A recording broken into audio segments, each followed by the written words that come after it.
बिस्मिल्लाहिर्रहमानिर्रहीम। अस्सलाम वालेकुम viewers, welcome back to my channel जायके की दुनिया।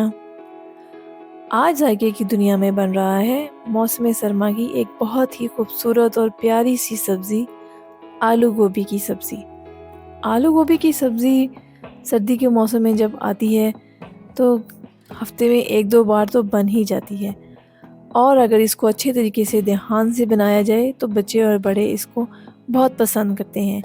तो आज की इस वीडियो को आपने पूरा देखना है, बहुत ध्यान से देखना है कि किस तरह से हम इन कलरफुल प्यारी सी सब्जियों के साथ एक बहुत मज़ेदार सा सालन बनाकर तैयार करते हैं। एक दफ़ा आप इस रेसिपी को ट्राई करेंगे तो हमेशा इसी तरीके से आप अपनी आलू गोभी का सालन बनाएंगे।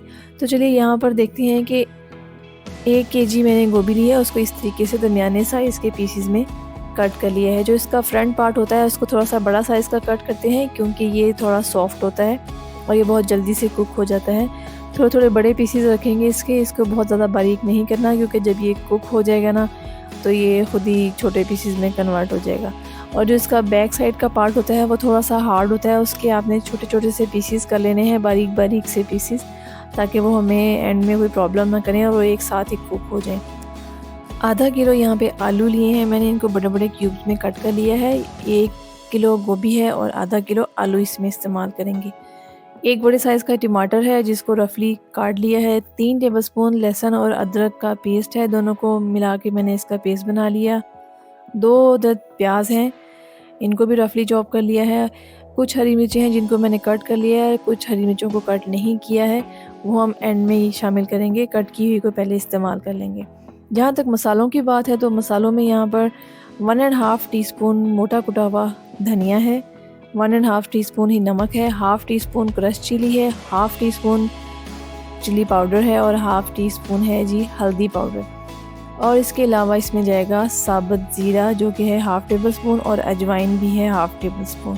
तो चलिए फटाफट से हम टाइम वेस्ट किए बगैर अपनी कुकिंग स्टार्ट कर लेते हैं। कुकिंग पैन को हीट किया, उसके बाद उसमें शामिल कर दिया है हमने जी हाफ़ कप ऑयल या घी, जो भी आप अपनी कुकिंग में इस्तेमाल करते हैं वो आप इसमें शामिल कर लें। और जैसे ही जो घी है हमारा वो गर्म होगा तो इसमें शामिल कर देंगे हम प्याज को हल्का सा फ्राई करना है, कोई भी कलर नहीं देना, क्योंकि जब हम सब्ज़ी बना रहे होते हैं तो हमने प्याज को ब्राउन नहीं करना होता, बस हल्का सा सॉफ़्ट करना होता है। और इसको सॉफ़्ट करने में 3 से 4 मिनट लग जाते हैं। तो 3 से 4 मिनट के बाद ये दिखें जी हमारा प्याज हो चुका है सॉफ़्ट। इसके एंड्स जो है ना वो हल्के हल्के से गोल्डन हो गए हैं, लेकिन प्याज बिल्कुल अभी गोल्डन नहीं हुआ है। अब इसके बाद इसमें हम शामिल कर देंगे लहसुन और अदरक का पेस्ट, जो कि है 3 टेबलस्पून। गोभी और आलू की सब्ज़ी है इसलिए इसमें अदरक और लहसुन थोड़ा सा ज़्यादा इस्तेमाल होता है, तो 3 टेबलस्पून इसमें मैंने इस्तेमाल किया है लहसुन और अदरक का पेस्ट। इसको हमने फ्राई करना है 1 से 2 मिनट तक। जब भी हम सब्ज़ी बनाते हैं तो हर सब्ज़ी को अपना अपना फ्राई का टाइम देते हैं। अब शामिल कर देंगे इसमें तमाम तर बेसिक मसाले, उनको हमने लहसुन और प्याज के साथ फ्राई करना है। उसके बाद साथ ही शामिल कर देंगे अजवाइन और ज़ीरा। तो लीजिए बस हमारे जो मसाले थे वो बिल्कुल इसमें शामिल हो चुके हैं और हमारा जो मेन काम है वो ख़त्म हो चुका है। अब हमारा काम है इसको भूनने का। तो मसाला हमारा भुनाई हो रही है इसकी, साथ साथ इसमें पानी शामिल करते जाएंगे ताकि मसाला जले ना। 2 से 3 टेबलस्पून इसमें पानी शामिल करेंगे और इसको मज़ीद भूनेंगे यहाँ तक कि प्याज सॉफ़्ट हो जाए, लहसुन अदरक की भी अच्छे तरीके से स्मेल बिल्कुल ख़त्म हो जाए। क्योंकि सब्ज़ी बनाते वक्त हमने क्या करना है कि हमने सारा फोकस अपना मसाले पे करना होता है, क्योंकि सब्ज़ी जो स्टीम में बनती है तो मसाला अच्छे तरीके से बना हुआ ज़रूरी है। यहाँ पर हम शामिल कर देंगे कटी हुई हरी मिर्चें, और अब हमने टमाटर और हरी मिर्चों को अच्छे तरीके से मसाले में भून लेना है। तो टमाटर को इस हद तक हमने भूनना है कि टमाटर के जो पीसेस हैं बिल्कुल सॉफ़्ट हो जाएं और वो बिल्कुल डिज़ोल्व हो जाएं। अलग अलग से पीसेस मसाले में जो है ना वो बिल्कुल अच्छे नहीं लगते। टमाटर के साथ भी आपने आहिस्ता आहिस्ता से पानी शामिल करते जाना है, वही 1 से 2 टेबलस्पून आप पानी शामिल करते जाएंगे, इसको भूनते जाएंगे तो टमाटर खुद ब खुद डिज़ोल्व हो जाएंगे। ये देखिए हमारा मसाला बिल्कुल बन चुका है, टमाटर भी मिक्स हो चुके हैं और ऑयल भी सेपरेट हो गया है। अब इसमें हम डाल देंगे आलू चूँकि गोभी की निस्बत थोड़ा ज़्यादा टाइम लेते हैं पकने में, तो इसलिए इनको हम पहले शामिल करेंगे और 5 से 7 मिनट इनको हम अच्छे तरीके से भून लेंगे। इससे क्या होगा कि आलू भी कुक हो जाएंगे कुछ हद तक और मसाला भी इनके अंदर अच्छी तरीके से मिक्स हो जाएगा। आलूओं को भूनते हुए हमें 5 से 7 मिनट हो चुके हैं। अब हमने क्या करना है कि इनको चेक कर लेना है ये किस हद तक कुक हैं। तो हमारे जो आलू हैं वो हाफ़ डन हो चुके हैं, हाफ़ कुक हैं। अब इसमें शामिल कर देंगे हम अपनी मेन सब्ज़ी जो कि है गोभी। गोभी को इसमें शामिल करने के बाद हमने क्या करना है, इसको अच्छे तरीके से एक दफ़ा मिक्स कर लेना है, क्योंकि अगर आप मिक्स किए बगैर इसको कवर करेंगे तो फिर गोभी के अंदर तमाम मसाले जो हैं वो मिक्स नहीं होंगे और हमें इसका फ्लेवर बिल्कुल पता नहीं चलेगा। एक दफ़ा अच्छे तरीके से इसको मिक्स करना है। एक तो पूरी सब्ज़ी को हीट लग जाती है, पूरी सब्ज़ी एक दफ़ा गर्म हो जाती है। अब हमने इसको कवर करके पकाना है, इसमें हम कोई पानी शामिल नहीं करेंगे, अपने ही पानी में ये पकेगी और हमने इसको 10 से 12 मिनट तक इसी तरीके से कवर करके पकाना है। तो यहाँ पे मैंने इसको कवर कर दिया है।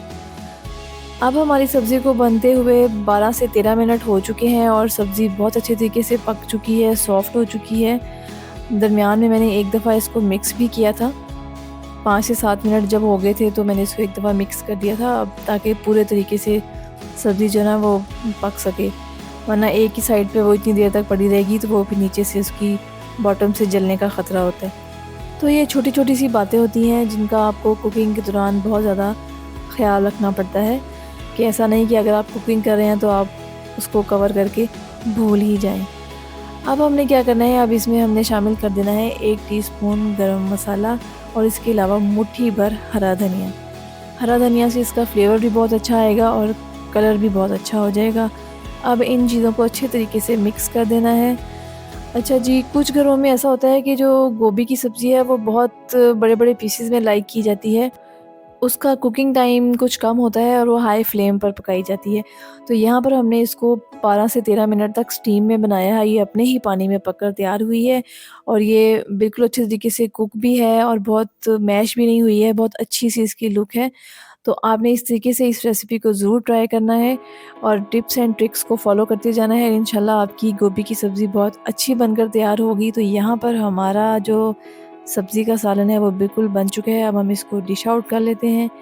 तो देखा आपने किस कदर खिली-खिली सी और अलग-अलग सी हमारी सब्ज़ी तैयार हुई है, बहुत अच्छे तरीके से पकी हुई है और इसका टेस्ट तो बहुत ही ज़बरदस्त है। आप इसको पराठे के साथ भी खा सकते हैं और रोटी के साथ भी इसका फ्लेवर बहुत अच्छा लगेगा।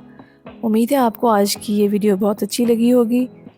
वीडियो अच्छी लगी है तो इसको लाइक कर दें, हमारे चैनल को सब्सक्राइब कर दें और अपने फैमिली और फ्रेंड्स के साथ शेयर करना बिल्कुल मत भूलें। इंशाल्लाह किसी अच्छी सी नई वीडियो के साथ, किसी अच्छी सी नई रेसिपी के साथ दोबारा से हाज़िर होंगे। टिल देन, अल्लाह हाफ़िज़।